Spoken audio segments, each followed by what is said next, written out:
my throwing program is going great. I'm back to 120 feet now. And next week I move into flat ground work and start throwing change-ups. Really just playing catch, with my change-up, working that into my throwing program.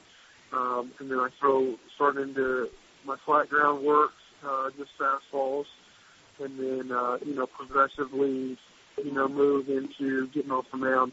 I feel better now than I did before I had surgery, before I tore it.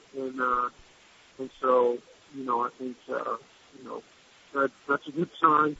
And, hopefully it just continues this way. There were other offers out there, but this was the place that I wanted to be.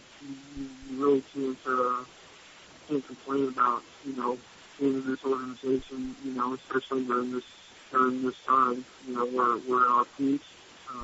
We got pretty much the exact same team coming back, and I love the guys here. And it was one of the toughest things that I've done, or not done. I guess to put it that way. To sit there and I knew it was our time to pop, and to sit there and watch it. I'll put it to you this way: I'd rather experience what we experienced this year hurt than never experience it at all healthy.